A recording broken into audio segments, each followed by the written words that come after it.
संतरे बेचने वाली बूढ़ी अम्मा की कहानी, जिसके पास एक नौजवान लड़का हमेशा आता, हमेशा संतरे खरीदता और खरीदे हुए संतरों में से किसी एक को, उसकी एक फाक को चखते हुए कहता, अम्मा देखो ना, ये तो कम मीठा है।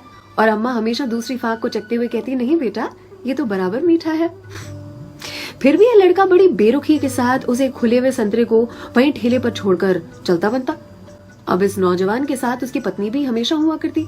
एक दिन पत्नी ने पूछा, ये जो तुम हर बार अम्मा के ठेले पर पहुंचकर नौटंकी शुरू कर देते हो, ये संतरा तो कम मीठा है, ये संतरा तो कम मीठा है। संतरे तो मैंने भी चखे हैं, बराबर होते हैं, लेकिन फिर इस नौटंकी के पीछे राज क्या है, चाहते क्या हो तुम? इस पर लड़के ने अपनी पत्नी को एक मीठी सी मुस्कान दी और कहा, मुझे भी पता है कि सारे के सारे संतरे बहुत ही मीठे होते हैं, लेकिन तुमने कभी अम्मा को देखा है? अम्मा इतनी गरीब है कि जो बेचती हैं उन्होंने कभी चखा भी नहीं होगा, इसीलिए तो एक खुला हुआ संतरा उनके ठेले पर छोड़कर आ जाता हूँ, मेरी ओर से उनके लिए।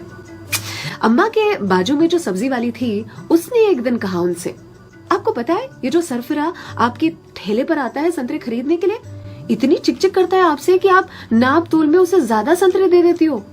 इस पर अम्मा ने कहा कि वो कभी मुझसे संतरे की मिठास पर चिकचिक करता ही नहीं है, वो ये चिकचिक करता है मुझे संतरा खिलाने के लिए, एक छोड़कर जाता है। क्या मुझे पता नहीं है? उसकी चिकचिक में भी उसकी प्यार की मिठास नजर आती है। वो कहते हैं ना कि मेरे हिस्से से ज्यादा तूने मेरी थाली में परोसा है, कितनी भी मुश्किलें दे ऊपर वाले, मुझे तुझ पे भरोसा है। छीन कर खाने वाले का कभी पेट नहीं भरता और बांट कर खाने वाला कभी भूखा नहीं मरता। अगर कोई ऐसा दिखे, उसकी मदद जरूर से करे, इसी को तो कहते हैं जियो दिल से।